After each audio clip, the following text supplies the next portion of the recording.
Salut! Je suis contente d'être avec toi. Et tu sais quoi?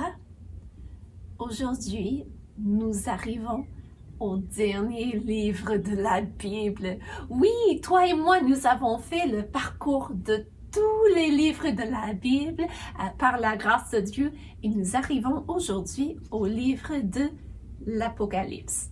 Donc, je n'ai pas fait la chose de révision parce que d'abord, c'est dans une section tout à lui, le livre d'Apocalypse, puis aussi, ça fait un bon bout de temps qu'on n'a pas révisé, donc je me suis dit, ce serait bien de juste commencer avec la nouvelle catégorie qui est l'Apocalypse. Et l'Apocalypse, c'est le dernier livre de la Bible et en fait, ça nous décrit la fin de l'ère sur la terre où les hommes auront le choix de choisir pour ou contre Dieu. Tout ça a commencé au début et nous trouvons l'histoire de cela ici dans la Bible, dans le livre de Genèse. Dans Genèse, nous apprenons comment Dieu créa le monde, le premier homme, la première femme, comment ils se sont rebellés contre Dieu et les conséquences de cela. Et le livre d'Apocalypse nous décrit la fin de toute cette histoire. Puis, je ne sais pas si tu le feras, mais ma mère a une particularité parce qu'elle aime beaucoup les livres de mystère où il y a quelque chose à résoudre. Mais quand elle reçoit un nouveau livre de mystère, elle lit le dernier chapitre. Hein? Le dernier chapitre? Oui, parce qu'elle veut savoir comment ça va se résoudre à la fin. Puis après, elle commence au début et elle lit le premier chapitre et le deuxième et troisième et ainsi de suite.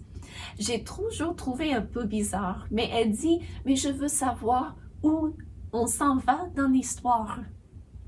Et si jamais tu veux savoir où on s'en va dans l'histoire de l'homme, tu n'as que lire le livre, parce que Dieu nous le prophétise.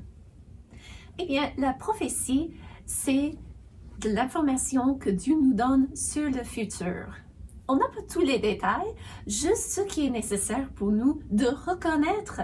À un moment donné, oh, c'est de ça que Dieu nous parlait. Comme par exemple dans le livre d'Ésaïe. C'est un livre de prophétie et dans le chapitre 53, Dieu a donné à Isaïe une prophétie qui décrivait la mort de Jésus sur la croix. Bien que ce moyen de faire tuer les personnes n'avait pas encore été inventé. Mais plus tard, de nos jours, quand nous lisons le 53e chapitre d'Ésaïe, nous reconnaissons « Oh, Dieu nous prédisait d'avance ce qui allait arriver. » Et ça peut nous aider à avoir confiance en ce que Dieu nous dit dans sa parole, mais aussi d'avoir confiance qu'il connaît le futur. Donc, il est au contrôle et on peut avoir confiance en lui. Donc, aujourd'hui, le livre de prophétie, c'est le livre d'Apocalypse. Et si tu as tes petits bouts pour les mettre ensemble, tu vas te rendre compte, il n'y a qu'un thème qui nous reste et c'est l'aboutissement de toutes choses. Donc, le livre d'Apocalypse nous parle de l'aboutissement de toutes choses et après avoir chanté avec Noiro, nous allons nous tourner au livre d'Apocalypse.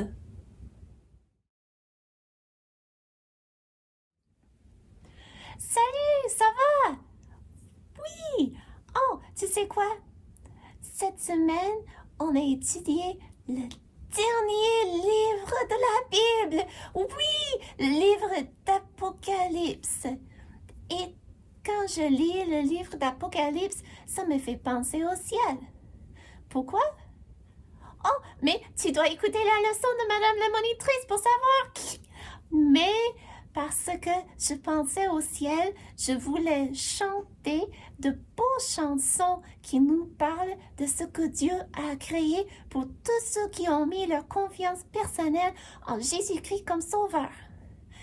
Donc, je commence avec une chanson qui appartient à une petite fillette africaine.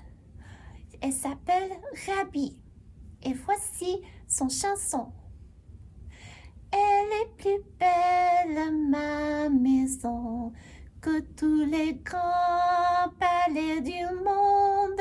Elle est plus belle, ma maison, je vous le dis dans cette chanson. Elle est au ciel, cette maison, Jésus m'y prépare une place. Elle est au ciel, cette maison, tous les chrétiens s'y retrouveront. Que c'est beau! Et tu sais quoi? L'histoire de cette fillette Rabbi a été écrite par Monsieur et Madame Grandjean. Les connais-tu? Non? Mais ce sont eux qui ont écrit la plupart des chansons qu'on chante à l'école du dimanche et c'est eux qui ont donné leur permission pour qu'on puisse les chanter en ligne. Ça a été gentil d'eux et je suis reconnaissante pour leur travail parce qu'ils ont essayé de mettre beaucoup de vérité de la Bible en chanson pour nous aider à nous rappeler de cela. Puis, en parlant du ciel, c'est un pays magnifique. Et c'est aussi le titre dans notre chanson. Il existe un pays magnifique dont tous les habitants sont heureux. On n'y craint pas la bombe atomique, mais on chante les refrains joyeux.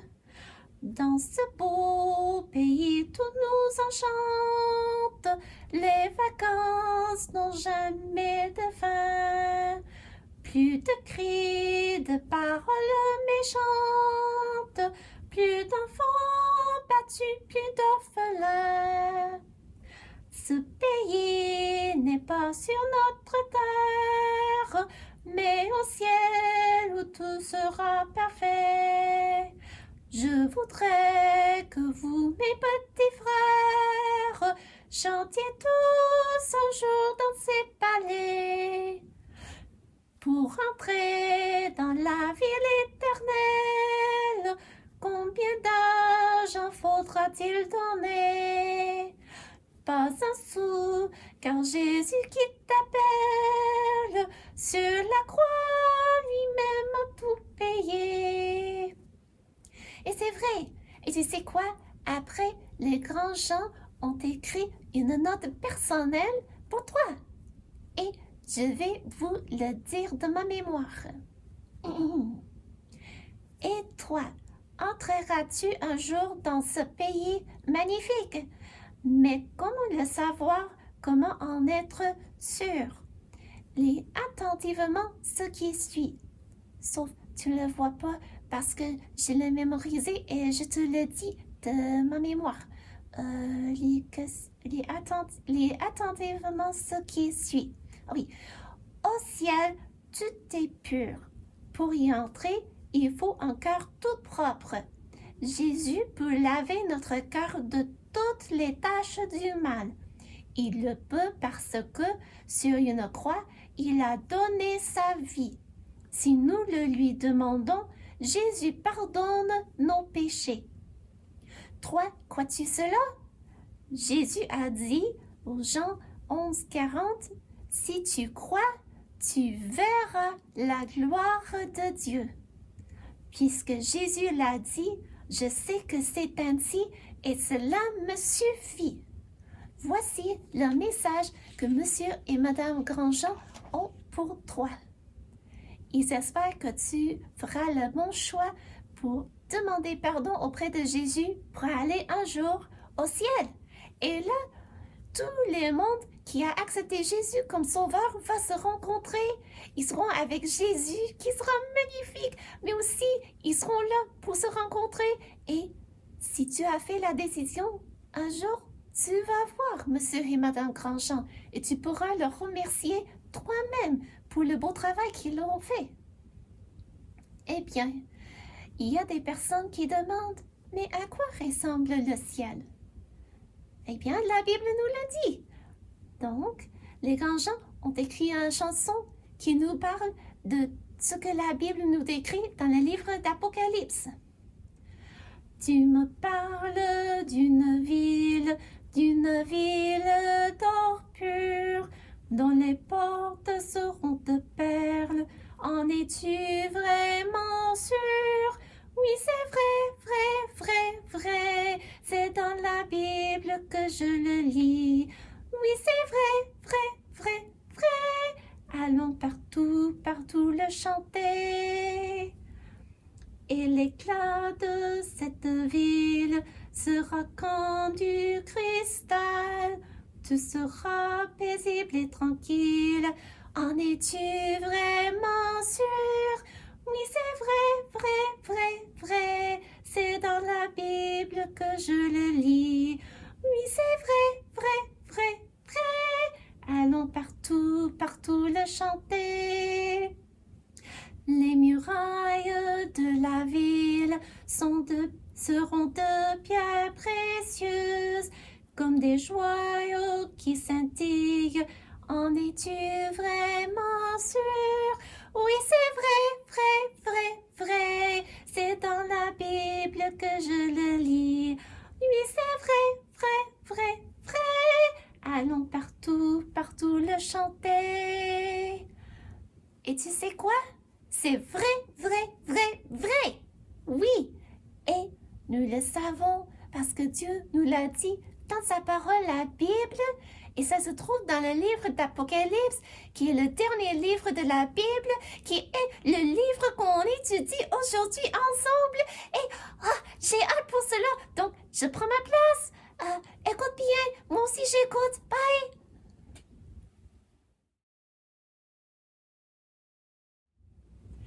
Nous avons déjà parlé du fait que le livre d'Apocalypse, c'est un livre de prophétie qui nous décrit en fait le futur.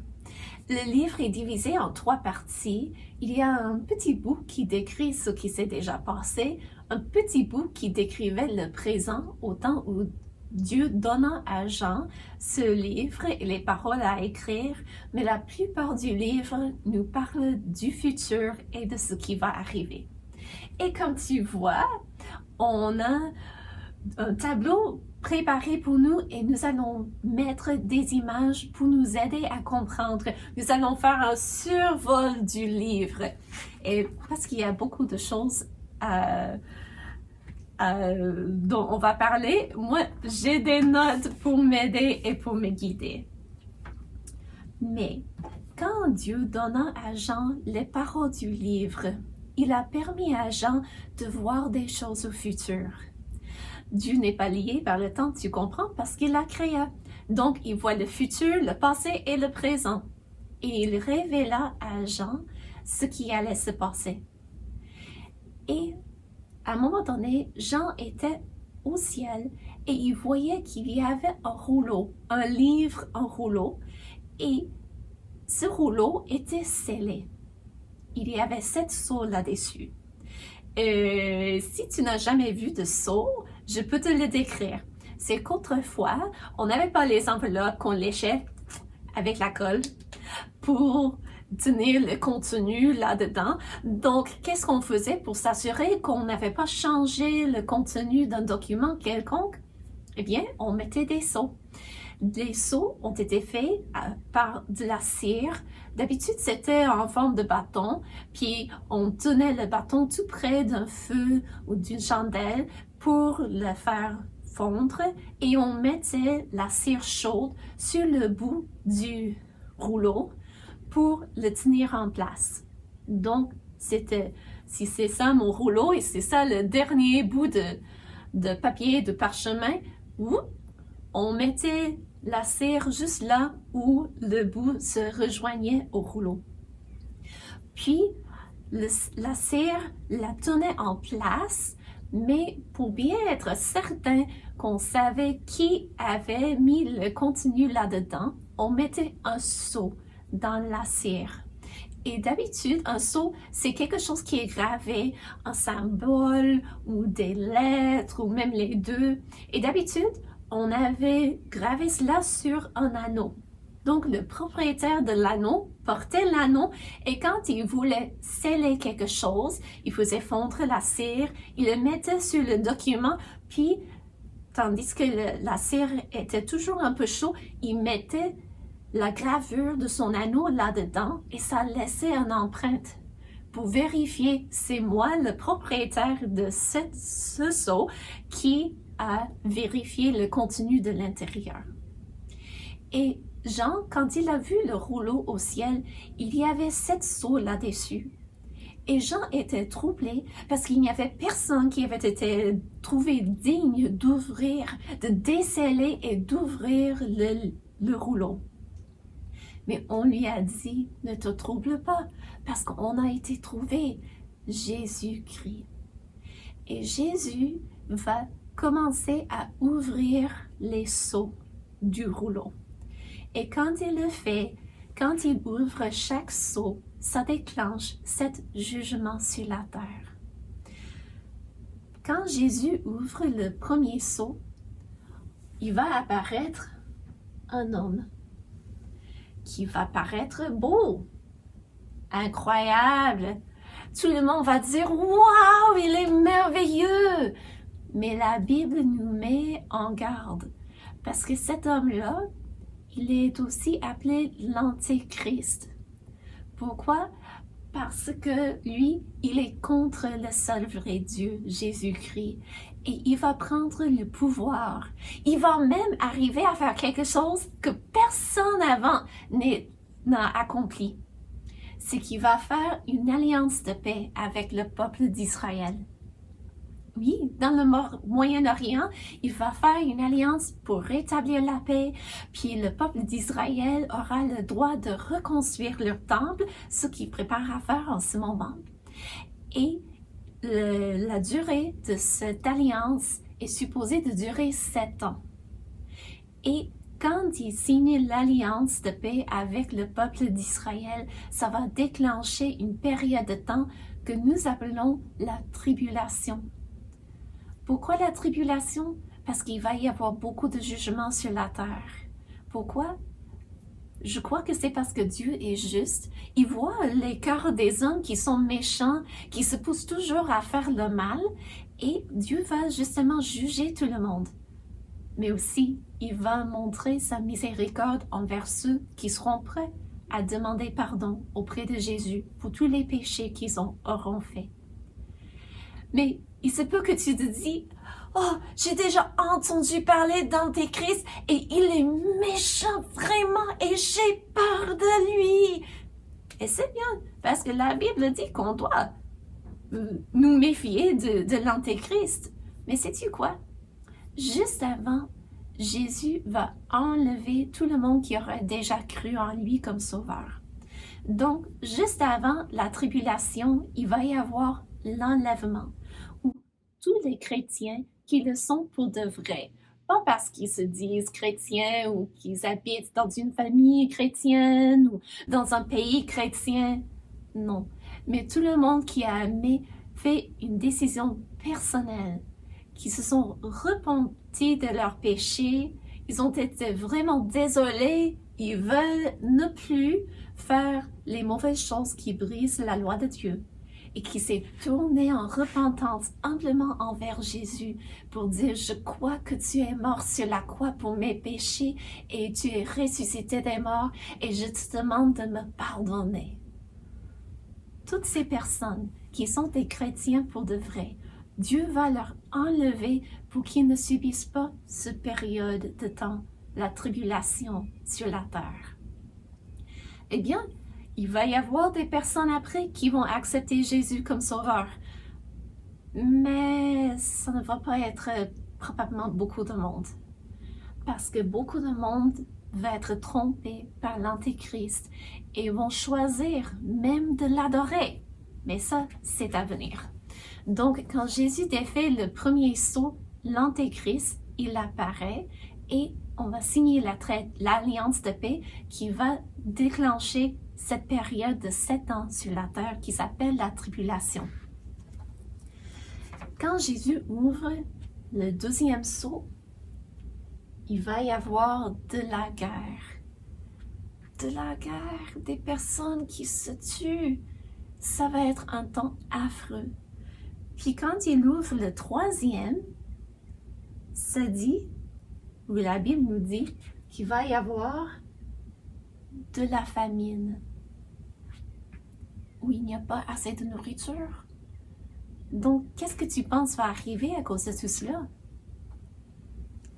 Mais justement, quand Jésus ouvre le quatrième sceau, il va y avoir beaucoup de monde qui vont mourir. Et ces bonhommes et femmes représentent la population de la terre. Et la Bible nous dit que une personne sur 4 va mourir. Donc, quand on n'a que 4 personnes, ça ne paraît pas beaucoup. Mais quand on pense, sur 400 personnes, ça veut dire que 100 vont mourir à cause de la guerre, à cause de la famine. C'est triste. Pourquoi est-ce que Dieu permet cela? Mais pourquoi est-ce que les gens se rebellent contre Dieu et font des méchancetés et brisent sa loi? La mort, la Bible nous dit, c'est le salaire du péché. Le péché, c'est quand on brise la loi de Dieu, on n'obéit pas à la loi de Dieu, comme tu ne mentiras pas, tu aimeras ton prochain comme toi-même, tu ne prendras pas le nom de Dieu en vain. La loi de Dieu, on est supposé de l'obéir. Et quand on n'obéit pas, mais on désobéit et on choisit librement de le faire parce que Dieu ne fait pas de robot, il a une conséquence qui s'ensuivent. Et la conséquence du péché, c'est la mort. Si tu connais bien ta Bible, tu sais que le verset ne s'arrête pas là, mais nous allons continuer avec notre survol du livre de l'Apocalypse. Quand Jésus ouvre le 5e sceau, tout d'un coup, c'est comme si la caméra change d'angle. C'est sur la terre, il y a la guerre, la famine, la mort, l'antéchrist qui règne. Puis tout d'un coup, c'est comme si on change d'angle pour regarder au ciel. Et là, Jean a vu des martyrs. Sais-tu c'est quoi un martyr? Un martyr, c'est une personne qui est décédée, qui a été mise à mort pour sa foi en Jésus. Et Jean s'est rendu compte qu'il y avait beaucoup de martyrs au ciel qui ont demandé justice auprès de Dieu parce qu'on leur a tués à cause de leur foi en Jésus. Et ils demandent justice. Et Dieu leur dit d'attendre encore. Parce qu'il leur dit qu'il y a encore des personnes qui vont mourir pour la foi, qui doivent se joindre à eux avant qu'ils ne fassent justice. Donc ça, c'est le 5e sceau. Puis quand Jésus ouvre le 6e sceau, il y a beaucoup de choses qui vont arriver en même temps, presque, et je vais juste les lire parce que moi, je n'ai pas mémorisé la liste. Mais la Bible nous dit qu'il va y avoir un grand tremblement de terre, que le soleil va devenir noir, la lune va devenir comme du sang, des étoiles vont tomber, les montagnes seront remuées. Vraiment, il y a même d'autres choses encore. Mais des étoiles vont tomber. Une étoile filante, c'est beau. Mais d'en avoir beaucoup qui tombent, ça peut faire des choses. Hein? Et la Bible nous dit que les habitants de la terre, ils vont se cacher. Les grands et les esclaves. Peu importe si on est un roi ou si on est une pauvre petite personne, tout le monde va se cacher. Ils veulent demander aux montagnes de leur cacher de la face de Dieu. Pourquoi? Parce qu'ils vont se rendre compte que tout cela vient de Dieu. Mais est-ce en reconnaissant que tous ces jugements viennent de Dieu, est-ce qu'ils vont se repentir et humblement demander pardon auprès de Dieu?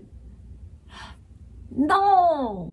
Ils ne vont pas faire. La plupart des personnes vont refuser encore de s'humilier devant Dieu et demander pardon pour les mauvaises choses qu'ils ont faites. Donc, ça, c'est le 6e sceau. Et quand Jésus ouvre le 7e sceau, Donc, il peut voir le contenu du rouleau. La Bible nous dit qu'il y a un grand silence au ciel. Est-ce que les gens attendent ce qui s'en vient? Est-ce qu'ils sont conscients de la gravité de ce qui va se passer? Je crois que oui.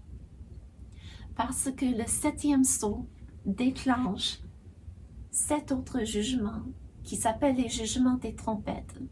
Pourquoi? Parce que Dieu va appeler 7 anges, il va leur donner à chacun une trompette, et quand chaque ange sonne, ça amène un autre jugement sur la terre. Donc, la première trompette, quand la première ange va sonner, je vais mettre des arbres pour représenter l'herbe verte et tous les arbres sur la terre. Mais quand la première trompette est sonnée, la Bible nous dit qu'il va y avoir de la grêle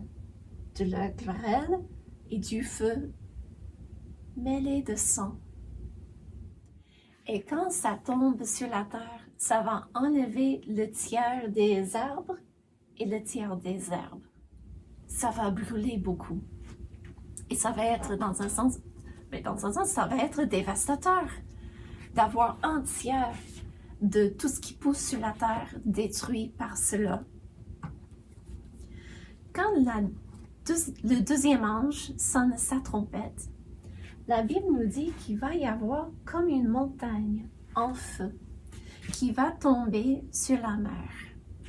Et là, dans la mer, nous savons qu'il y a des poissons, des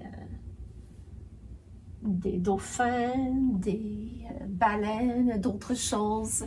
Mais cette comme montagne en feu va tomber sur la mer.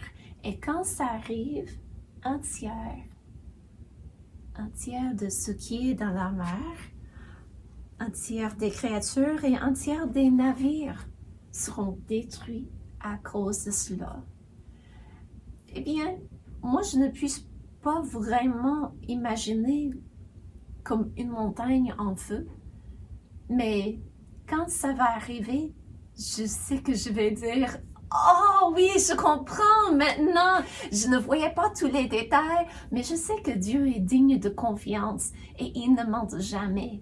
Donc, ça va arriver.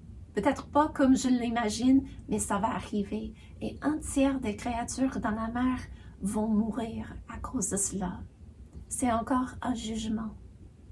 Puis le troisième jugement, c'est qu'une étoile va tomber sur les eaux. Et cette étoile, ça va être de l'absinthe, comme vraiment amer. Et la Bible nous dit qu'à cause de cela, je vais juste vérifier, l'étoile ardente tombe sur le tiers des fleuves, et des sources d'eau, et beaucoup de personnes seront mortes à cause des eaux amères. Donc, un tiers de l'herbe brûlée, un tiers de créatures dans les océans mortes, et beaucoup de personnes mortes parce qu'un tiers des eaux et des sources d'eau des fleuves seront amères. Je pense que c'est grave, la rébellion contre Dieu. Qu'en penses-tu? La Bible nous dit que c'est vraiment grave. Et voici le salaire. Et c'est la miséricorde de Dieu qu'on n'a pas encore subi cela. Et c'est la miséricorde de Dieu qui fait tout cela. Parce que ça doit attirer l'attention des hommes et des femmes, des garçons et des filles pour dire « Écoutez, vous avez besoin du pardon de Dieu. » Mais nous allons voir si les personnes vont se repentir, la plupart. Quand le quatrième ange va sonner, la Bible nous dit que ça va affecter le soleil et la lune. Et quand il sonne, un tiers, c'est un peu difficile avec mes figures parce qu'ils ne veulent pas, tiens, un tiers du soleil et un tiers de la lune, nous seront, je regarde mes notes, obscurcis. Et le jour et la nuit vont perdre un tiers de leur clarté. Donc, il y a des personnes qui trouvent que, oh, mais le soleil, ça continue, et la lune, ça ne peut pas changer. Mais la Bible nous dit qu'un tiers de leur lumière sera obscurcie et la clarté de la journée et de la nuit vont diminuer. Et à ce moment-là, un ange, il se promène et dit « Malheur, malheur, malheur ». Il annonce encore des malheurs sur les gens de la terre. Et je pense que c'est la miséricorde de Dieu qui dit à l'ange d'aller se promener et dire cela. Pourquoi? Parce qu'il se peut qu'on dise « Mais tout le monde qui habite sur la terre, comment connaîtront-ils la vérité de la Bible, de la parole de Dieu, si Dieu aura enlevé tous les chrétiens avant cette période de la tribulation? » Eh bien, la Bible nous dit qu'il va y avoir 144 000 Juifs qui vont se rendre compte. Ils vont comprendre que Jésus est le Messie que Dieu leur avait envoyé. Et ils vont accepter Jésus comme leur sauveur et devenir des évangélistes. Puis aussi, il va y avoir 2 témoins à Jérusalem et tout le monde sera capable de les voir. En fait, tout le monde va les voir et entendre leur message. La Bible nous le dit. Et il y a 50 ans, 100 ans, on n'a pas compris comment tout le monde serait capable de voir 2 témoins à Jérusalem. Mais maintenant, nous avons l'Internet et les médias sociaux. Bien sûr qu'on peut voir ce qui se passe à Jérusalem, même si ça se trouve sur l'autre côté du monde. Et tout le monde va entendre le témoignage de ces 2 hommes-là. Et aussi, Dieu va envoyer un autre ange pour leur déclarer à la population de la terre la vérité de la parole de Dieu. Donc, les gens, ils auront l'opportunité d'entendre la parole de Dieu et de se repentir s'ils veulent.